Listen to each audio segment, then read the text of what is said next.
Dakilang Diyos na makapangyarihan, nandito po kami, Lord. Patuloy, Lord God, na nagsusumamo sa iyo. Help us, Father, to internalize, Panginoon, yung mga dugong dumanak sa buong parte ng iyong katawan. Dahil sa sakripisyong ibinigay mo para sa amin, upang kami, Lord, ay matubos, magkaroon ng pag-asa at higit sa lahat kaligtasan. Lord, as we listen to your word, help us to focus our mind. Help us to focus our heart, Lord, sa iyong mga salita. Lord, sa pag-alala po namin ng nalalapit na Holy Week, hindi alalahanin namin, Lord, na muli kang ipako sa cross. But Lord, maalala po namin kung gaano mo kami pinahalagahan. Kung gaano mo kami minahal, Panginoon, na dati kaming makasalanan, dati kami parang basura sa paningin mo, but yet, Lord, dahil sa banal mong dugo, Panginoon, mayroon kang magandang ginawa sa buhay ng bawat isa. Kaya Lord, sa oras na ito, Panginoon, cover and protect us by your blood. Even this place, Father God, we declare and pray na ang presence mo ay mag-remain sa lugar na ito, Panginoon. Help us, Lord, na hindi kami ma-distract ng anumang distraction sa aming katabi, sa lugar na to, even sa mga nasa Zoom, Lord God. Help us, O God, na makafocus kami sa gusto mong iparating sa amin na mensahe, Lord God. Help us, Panginoon, na magkaroon kami ng uhaw at gutom sa mga salita mo, Lord God. Maraming salamat, Panginoon. Sa iyo na ang pinagkakatiwala, Lord, ang gawain na to, na kung saan, Panginoon, nag-expect po kami na ikaw ang kikilos, Lord God. Purihin ka, Lord, dakilain ka sa pangalan ni Jesus. Amen and amen. Ayan. Sige po, malakas na palakpak para sa Panginoon. Ayan. So, nung mga kapatid, nung sinend po yung theme for this month of April sa aming GC, yung nakita ko doon, the power of the blood. Isa po sa sumagi sa isip ko, mga kapatid, ay ito ay nais ng Lord na ipaalala sa atin yung kahalagahan ng ginawang sakripisyo ng Lord sa bawat isa. Amen. Sapagkat nalalapit na yung Holy Week, gusto ng Lord na maalala natin yung kahalagahan ng ginawa ng Panginoong Jesus para sa katabi mo at para sa iyo. Amen. Hindi para ipako muli ang Panginoon sapagkat minsan pa isang beses lang itong ginawa ng Panginoon.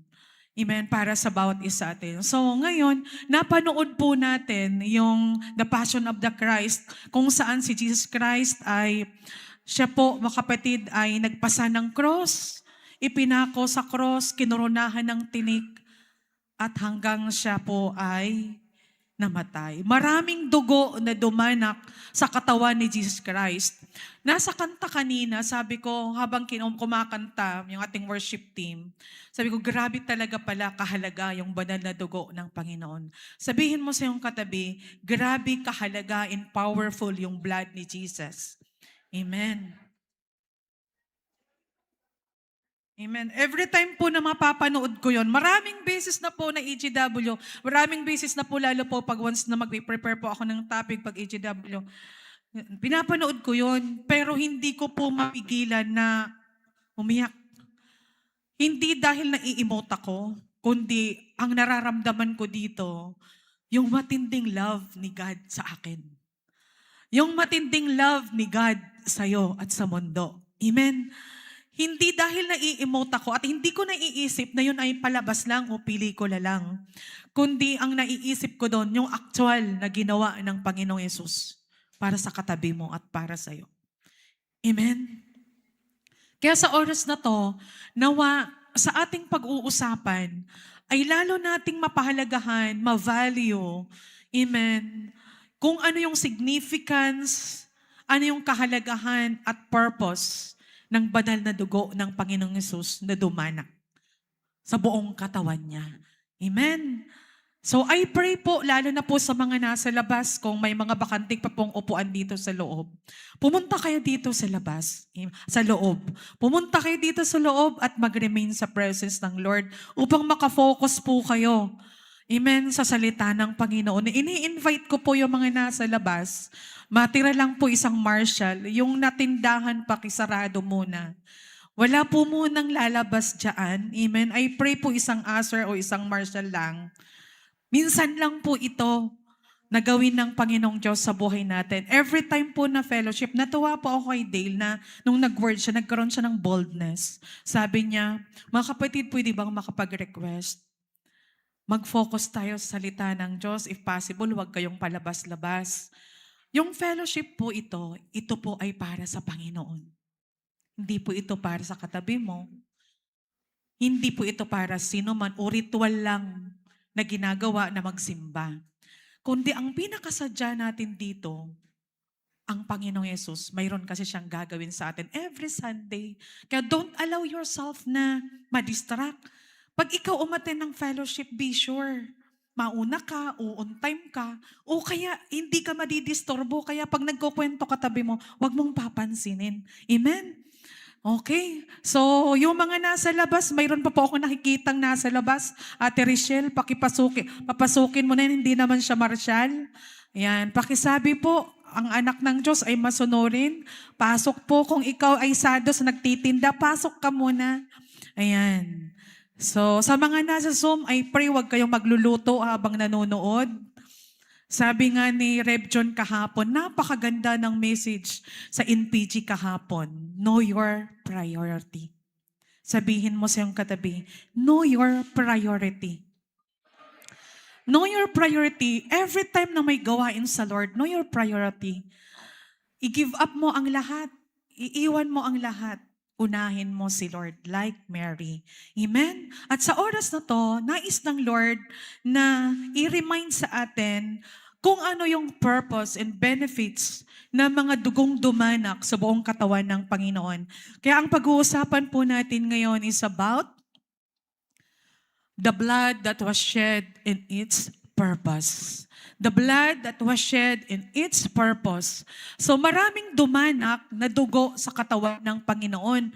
Amen? Anong purpose? Anong significance nito sa buhay ng bawat isa atin? Number 1, okay. Pakibasa po sa number 1, the blood that was shed from Jesus' brow. Dito po mga kapatid, gusto ng Lord ipaalala sa atin na maraming dugo na tumulo, dumanak, lumabas. Amen. Doon sa bandang parte ng kilay ng ating Panginoong Yesus. Nung time po na kinurunahan, sa pilitan po na kinurunahan siya ng tinik, doon po bumuhos nung matinding dugo. Hindi lang sa ulo, even sa may bandang kilay po niya. Grabe po. Sabi nga po dyan, nung ini-emphasize dito sa salita ng Diyos in Luke chapter 22 verse 44, pakibasa po. 1, 2, 3, go. Dala.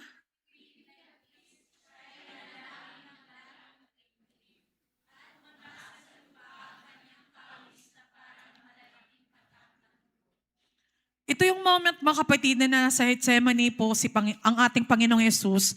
Then matindi po yung kanyang agony o paghihirap. Dahil alam niya po na malapit na po siyang ipahuli ni sa mga sundalo at pagkatapos, alam niya po, nararamdaman niya, nadidiscern niya na siya ay ibibetray. Ibibetray po ni Judas. So grabe po yung agony sa kanyang puso. Kaya grabe po yung patak ng kanyang pawis sa kanyang ulo.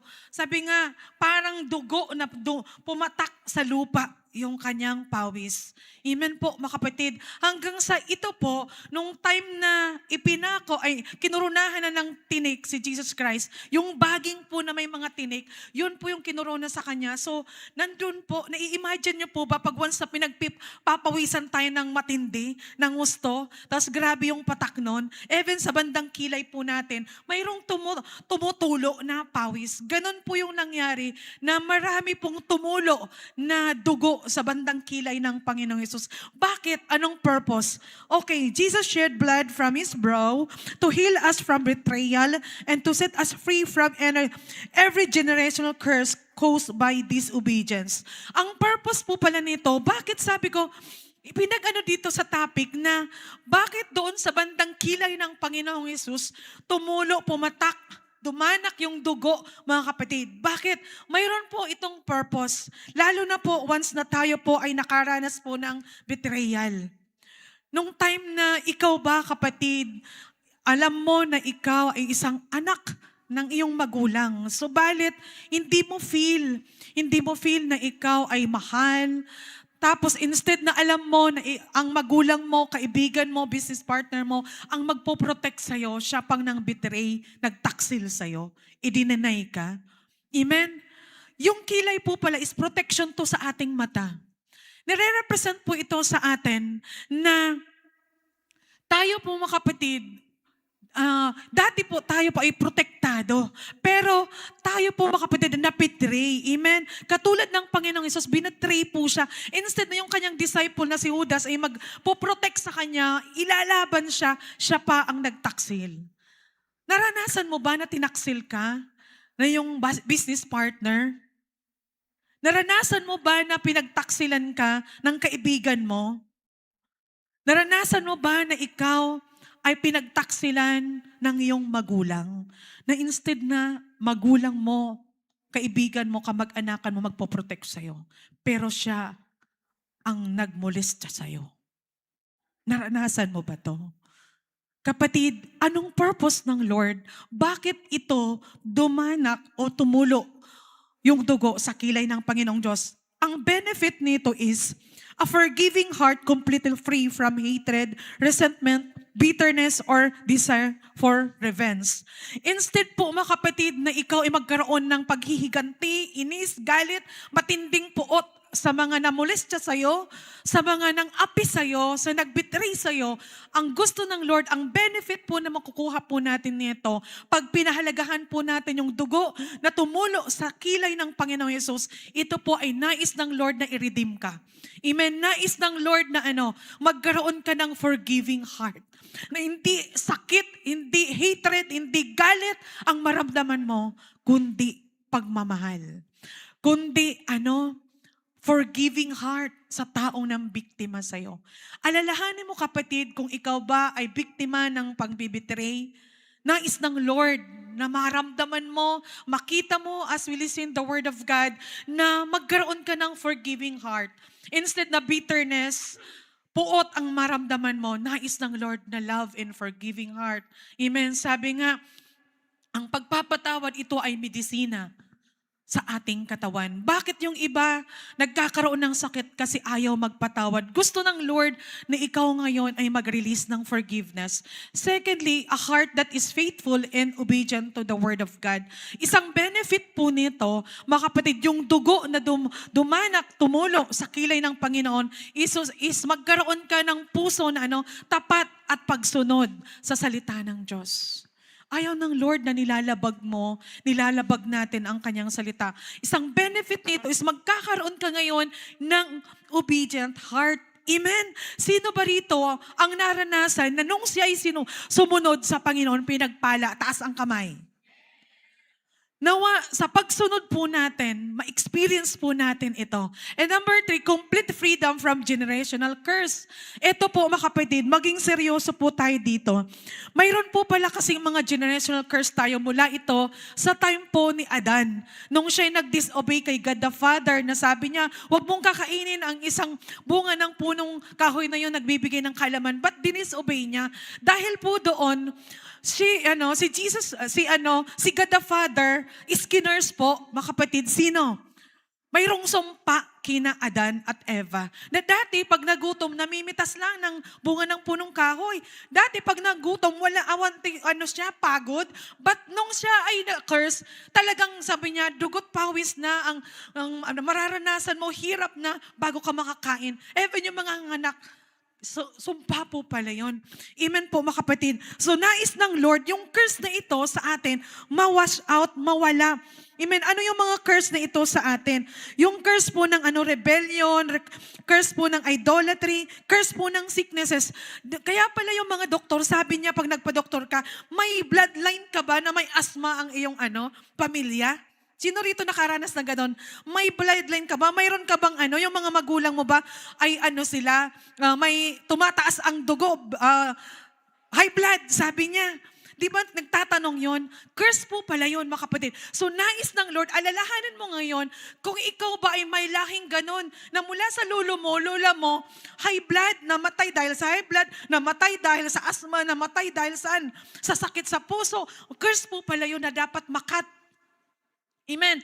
O kaya naman mula sa lolo at lola, sila ay namuhay nang hindi kasal, may last. Hanggang sa dumating sa anak na, may last. Hanggang sa apo, may spirit of last. Amen. Curse po pala yun. Nais ng Lord ngayon, yung generational curse na to, maputol. Amen.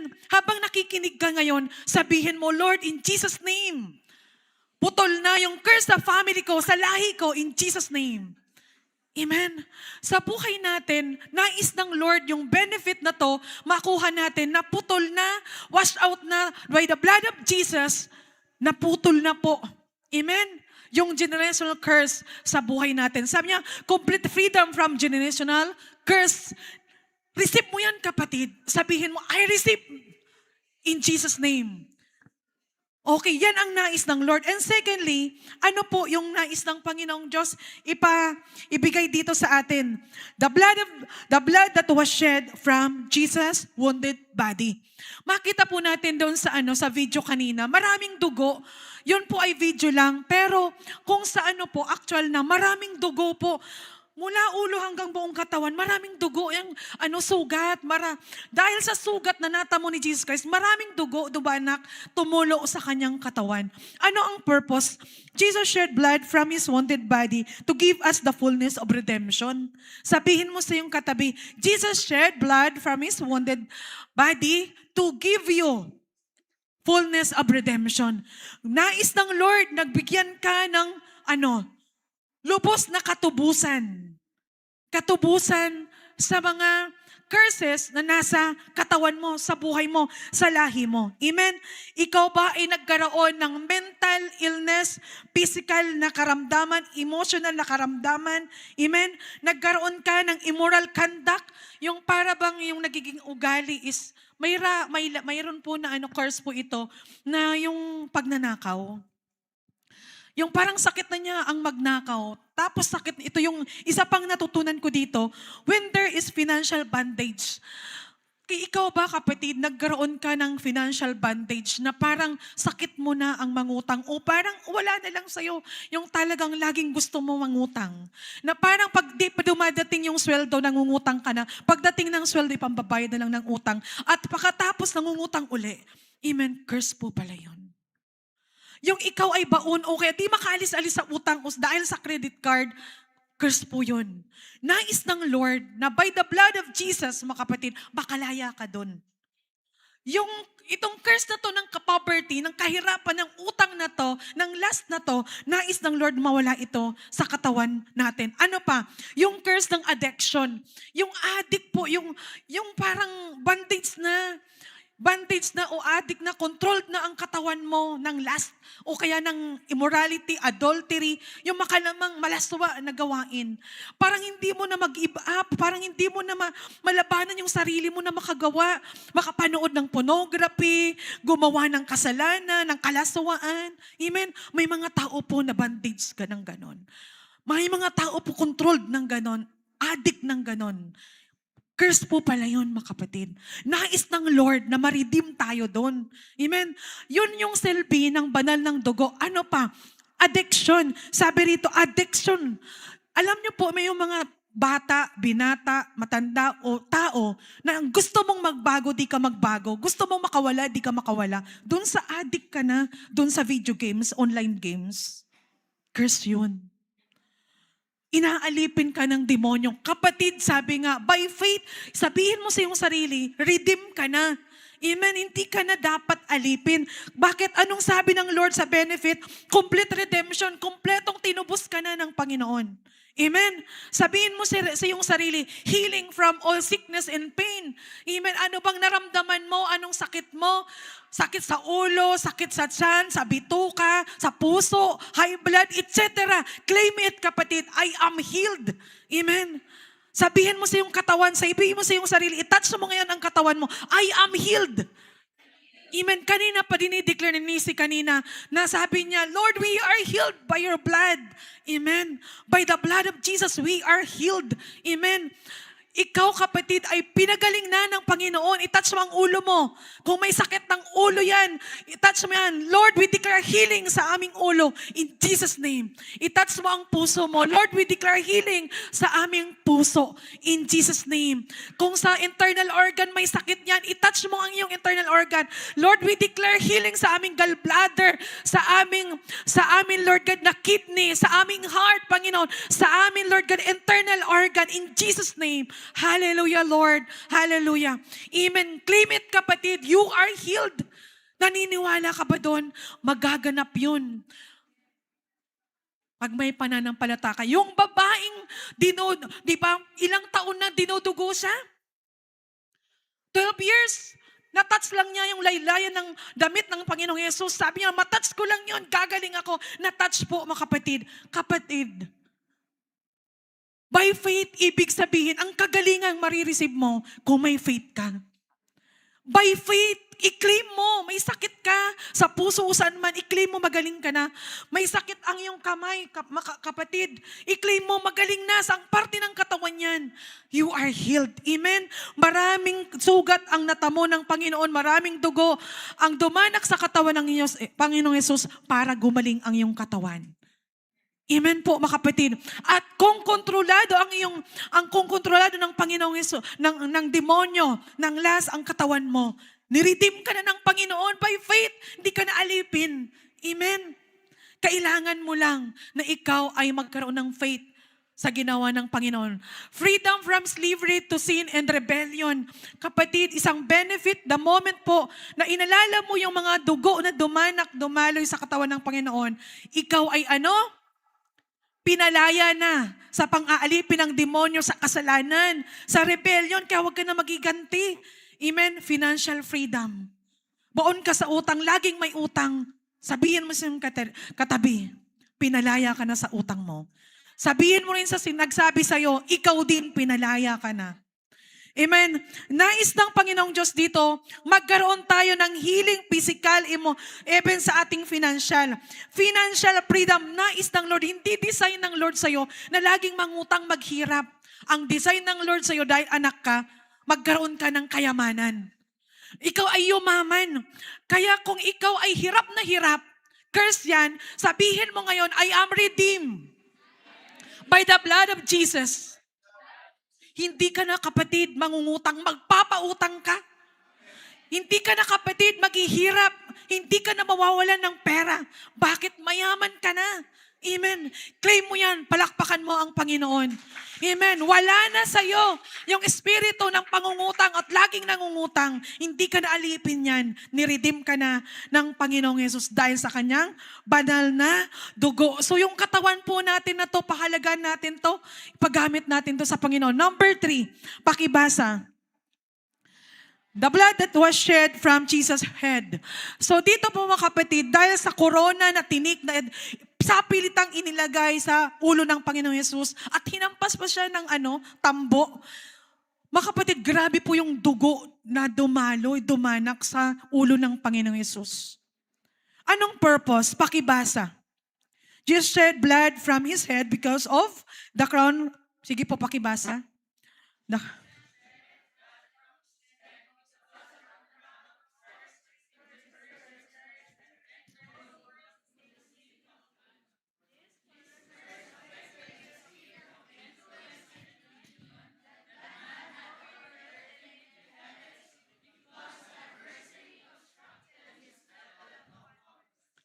Amen. So, itong purpose po nito, bakit maraming dugo na tumulo mula sa ulo ng Panginoon? Dahil nga po sa corona na ipisapilit ang inilagay sa Kanya. Amen po. So, grabe talaga yung dugo na lalabas doon. Amen. Anong dito? Purpose? To reverse the curse that entered the world through the sin of Adam. Na dahil nga po sa kasalanan ni Adan, disobey sa God, amen, nagkaroon po ng curse. So, gusto ng Lord na ma-redeem ka, baliktad, alisin po yung curse na yon sa lahi mo, sa'yo. Gusto mo ba yon? Gusto ng Lord na anumang curse sa mundo o ng kasalanan, ayaw na ng Panginoong Diyos doon. Gusto ng Lord na ma-redeem ka, mawala ka doon, makalaya ka doon sa curse ng kasalanan. Amen. At ano po mga kapatid, dahil doon sa pag-disobey ni Adan, di po ba, nabawasan o kaya may malaking epekto po doon sa kanyang sa kanyang authority. Amen, na na-receive na pamamalaan mo ang mga lahat ng mga nakikita mo sa mundo. Dahil doon mga kapatid, nagkaroon ng limitation. So ngayon, dahil sa banal ng dugo ng Panginoong Hesus na dumanak sa kanyang ulo, ikaw ngayon mga kapatid, hindi na tail, but you are the head. Amen. Binigyan ka ng Lord ng authority and dominion para sa trabaho ninyo, ikaw ay head. Saan? Sa business, saan? Sa family, sa klase. Ikaw, kapatid, ang nais ng Lord, design sa'yo, maging head ka. Hindi ka tail. Hindi ka buntot. Amen. Nais ng Lord, mataas ang pangalan niya sa buhay mo. Amen po. Sabihin mo sa iyong katabi, you are the head, not the tail. Amen. Kaya kung anumang basura sa utak natin, marami pang basura yan. Ang nakalagay ba dyan, puro mga bills, mga nakalagay ba dyan, mga alalahanin, mga kahirapan, yung mga hinanakit, tampo, sama ng loob, galit, o anumang lagay dyan na mga pinag-accuse sa'yo ng tao. Marami ng dugong dumanak, tumulo sa ulo ng Panginoong Hesus para mahugasan yan. Nais ng Panginoong Diyos magkaroon ng healing. Sabi ng Lord sa benefit, conquering in a new settings, buying land, gaining political influence, notably extending the ministry, opening a business, etc. So dito po mga kapatid, gusto ng Lord na yung ulo mo, mataniman yan ng Word of God. Yung ulo mo, ang laman yan, positive. Amen po mga kapatid. Gusto ng Panginoong Diyos na makapag-conquer ka. Amen.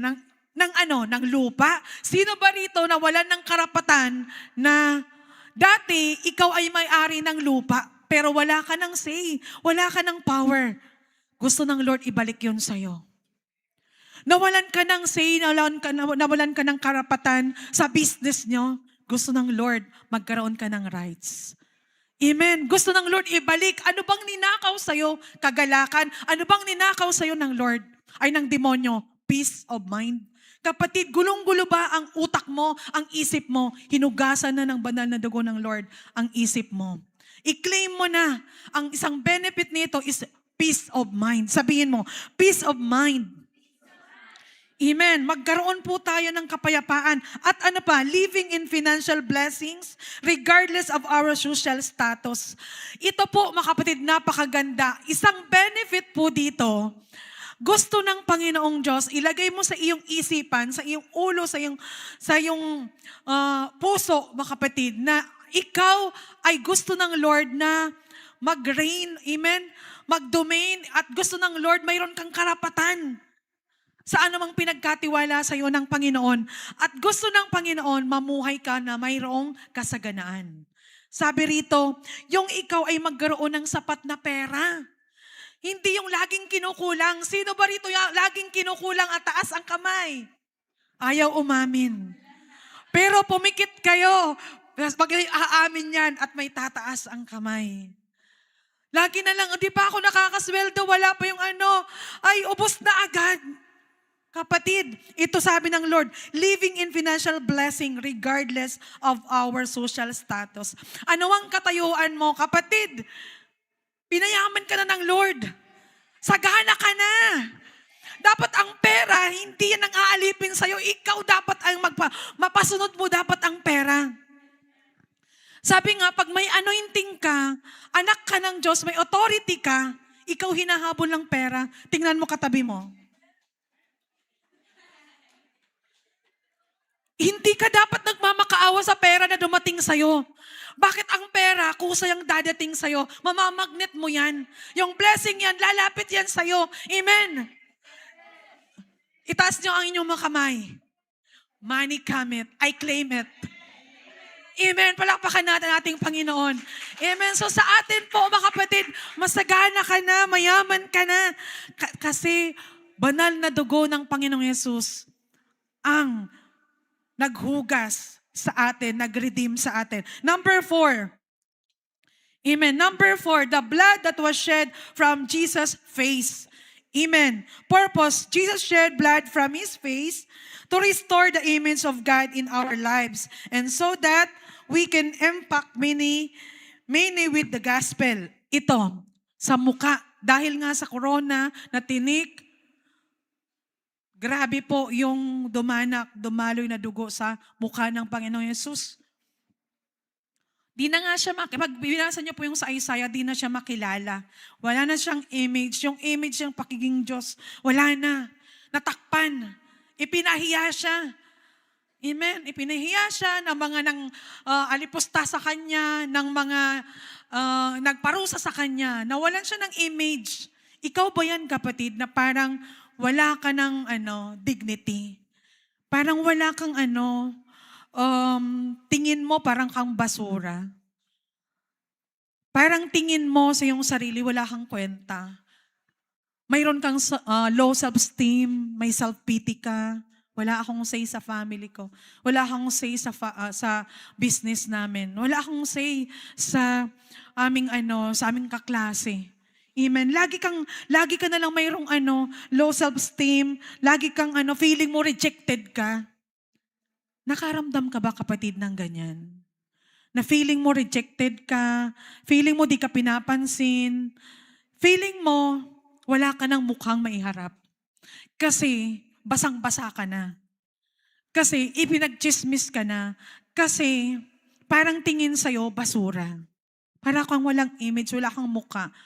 Kapatid, anumang kakumulangan, kamalian, kasalanan na nagawa mo, tinubos ka na ng banal na dugo ng Panginoon. Gusto ng Lord na magkaroon ka ng identity ngayon na kaanak ka ng Diyos. Paniwalaan mo ang salita ng Diyos at maniwala ka, patawarin mo ang sarili mo. Nagkamali, nagkasala ka, do not condemn. Bakit pinatawad ka na ng Diyos? Binayaran ka na ng banal na dugo ng Panginoong Yesus. Mayroon ka ng identity. Sabihin mo sa katabi mo, anak ka ng Diyos. Mahalaga ka sa paningin niya. Sabihin mo sa Kanya, tapikin mo, mahalaga ka sa Kanya. Mahalaga ka sa church. Mahalaga ka sa family. Kaya wag ka nang magkaroon ng low self-esteem. Wag ka nang magkaroon ng inferiority complex.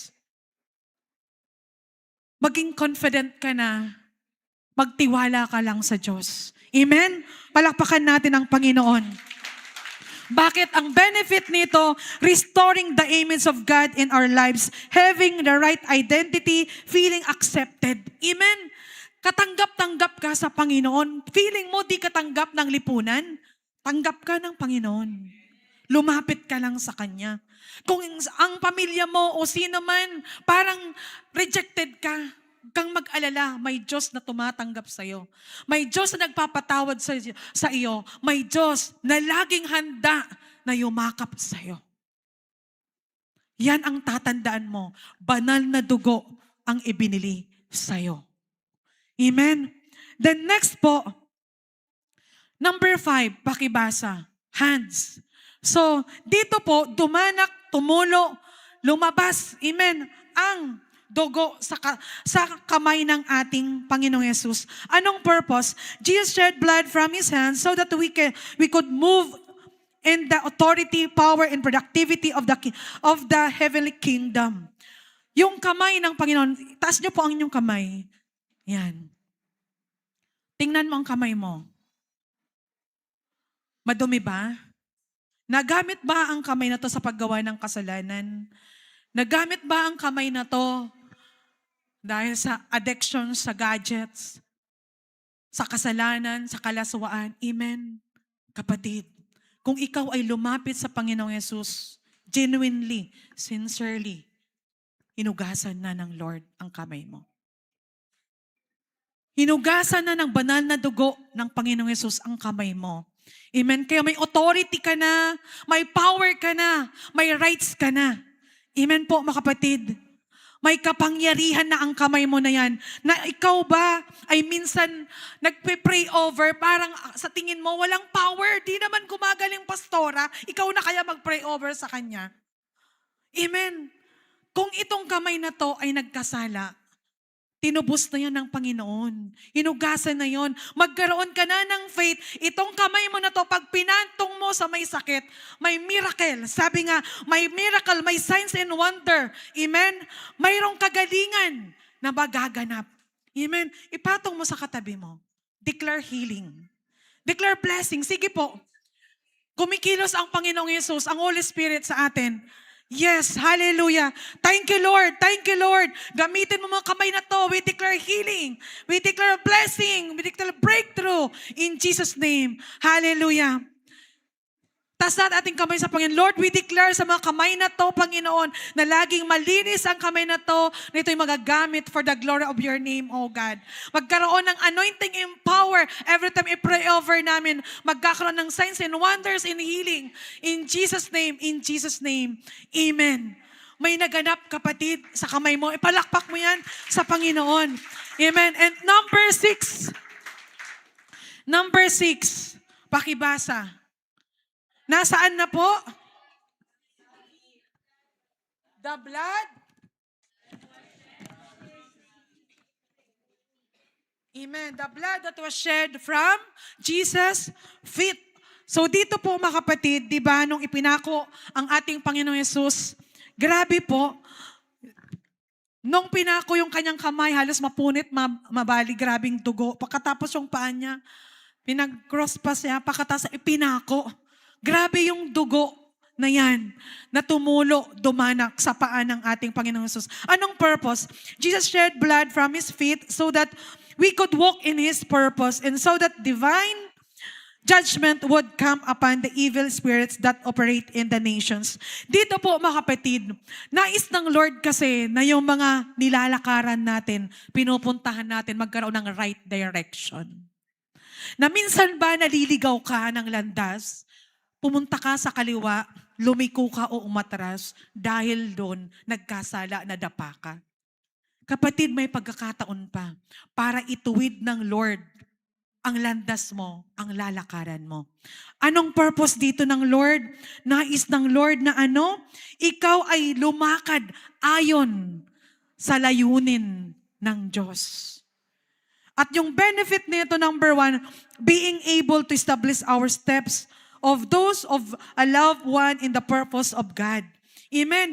Nais ng Panginoong Diyos na picturean nyo na lang yan. Nais ng Panginoong Diyos na yung lalakaran ng mga paa mo, ito ay ayon sa layunin, gusto, purpose ng Diyos. Minsan ba naliko ka ng landas, ngayon gusto na ng Lord na ituwid ka. Sige po, itouch nyo ang inyong mga paa. Yan, sarili mo naman yan. Sabihin mo, I declare right direction sa aking mga paa. In Jesus' name. I declare anointing sa aking mga paa. In Jesus' name. Amen. Thank you, Lord. Yung paa natin na to, ibinigay ito ng Panginoong Diyos upang tayo lumakad sa matuwid, sa tamang daan. Upang sa gayon magkaroon ka ng magandang buhay. Kaya yung dugo na dumanak, naghugas sa atin, mga kapatid. Yung dugong dumanak sa paa ng Panginoong Yesus, yun po ang naghugas sa paa natin. Dati marumi ang paa mo. Ngayon, malinis na. Palakpakan mo ang Panginoong Yesus. Huwag ka nang makondem kung dati lakwatsero ka. Lagi kang pumupunta sa mall, sa diskuhan, sa kung saan-saan. Nagkasala ka. Huwag kang mag-alala. Hinugasan na ng banal na dugo ng Panginoong Yesus ang paa mo. Sabihin mo, thank you Lord, sa blood mo. Amen, mga kapatid. I-claim mo yan. And then the last, number 7. The blood that was shed from Jesus' side.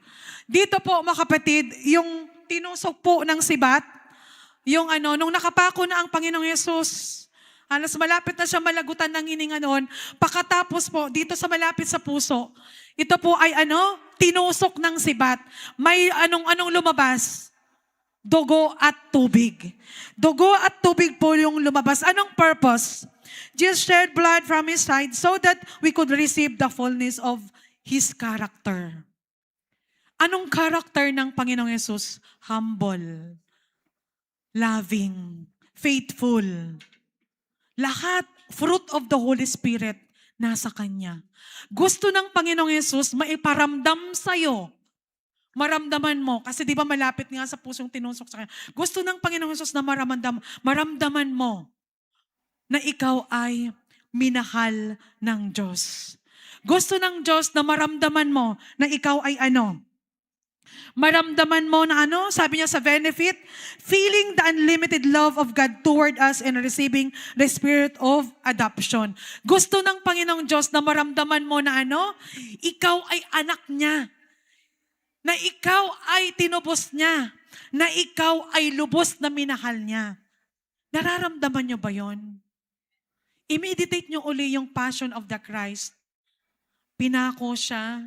Nagpasan ng cross, pinako, namatay, maraming dugo na dumanak dahil sa'yo, kapagkat mahal na mahal ka niya.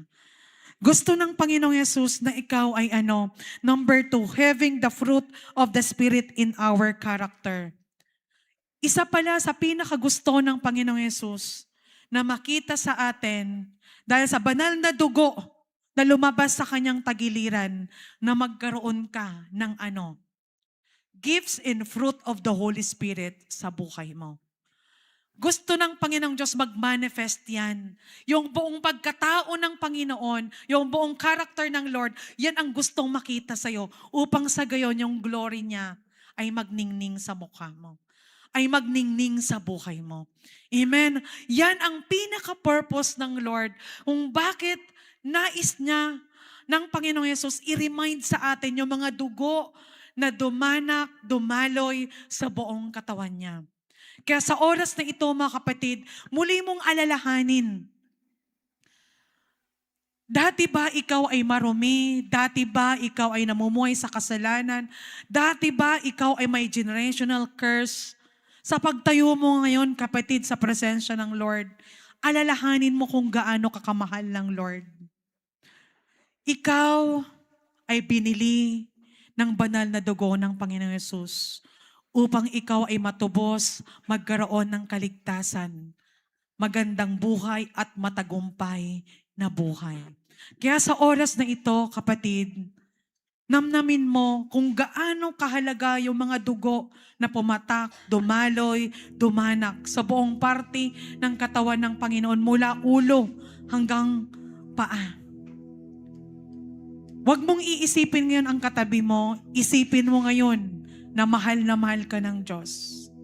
Isipin mo ngayon yung maraming dugo na dumaloy, lumabas, dumanak sa katawan ng Panginoong Yesus. Nagkaroon ito ng purpose, value, significance para sa buhay mo. Yes, Lord. Sa oras na ito, Panginoon, ipaalala mo sa amin, Lord, nung dating marumi kami, dating naging alipin kami ng kasalanan. Dati, Panginoon, nakukondem kami. Dati takot kami. Dati man self-pity kami, may condemnation kami. Na dati, Panginoon, lubog kami sa utang. Laging nangungutang. Na dati, Lord, hindi pa, Panginoong Diyos. Lord God, sweldo, ubos na agad, Lord, yung utang. Panginoon, Lord, pinalaya mo na kami. Hallelujah, Jesus. Na dati, Lord, maraming sakit kami. Lord, salamat. Sa pagtaas namin ng aming kamay, inaalala po namin, sinusurrender namin ang aming sarili at pinapahalagahan namin yung banal mong dugo sa buhay namin.